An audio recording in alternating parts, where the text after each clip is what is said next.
I've been releasing my music for about 4 years now. My initial background is more like pop music and playing the guitar, but then I grew tired of that. Back in 2000 something, I started using sampling other people's records, and that led to my first album. But then after that I got tired of sampling, so I went back to playing instruments. And that's basically my whole approach now, consists in playing acoustic instruments and sampling them, or as it happens now, not sampling them so often. So on my new album I'm playing the viola da gamba, which is the ancestor of the cello, and so it's not something that you would usually hear in that kind of context. And it's quite an acoustic album. It doesn't have any electronic treatment, but it's still quite minimal music. Well, I try to push myself to work in different ways, and I've done the looping thing a lot. I still use it live because I think it's a very good live technique. But with the new album I wanted something more minimal and something that was more about the sound and the silence and letting the sounds, playing a note and then letting it die, as it were. And so the new album is more about that, and it's got viola da gamba and clarinet and guitar, and also a spinet, which is a kind of small harpsichord, and crystal glasses.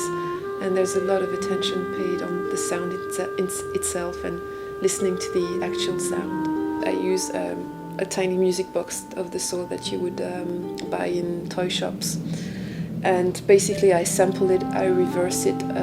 Sometimes I can slow it down or speed it up. And then I have another type of music box which is quite special.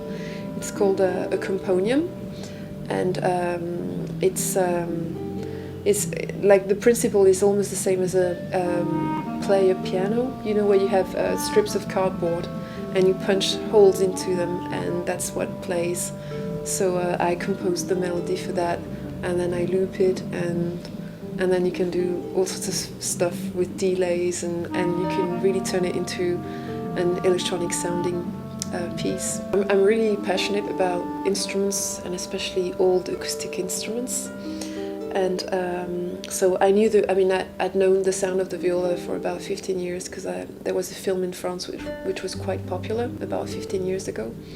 And I saw that film as a teenager, and I just fell in love with the sound of the viola. But to me that was completely, can you say, inaccessible?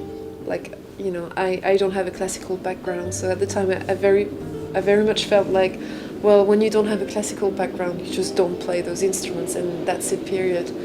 And then a couple of years ago I started playing the cello, and 2 years ago I thought, well, you would never have thought that you'd play the cello, so why don't you try playing the viola? It's a dream come true for me, really, to play the viola. So that was a very conscious desire from me to get a viola.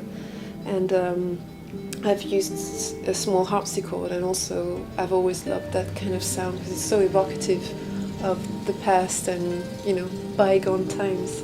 Most musicians restrict themselves to the most widely available instruments. That's what most people do, and I used to be like that too, but I've really tried widening the sounds. It sounds completely stupid said that way, but things don't sound the same way if they're played on a special instrument with a specific sound, and that's what I'm really interested in.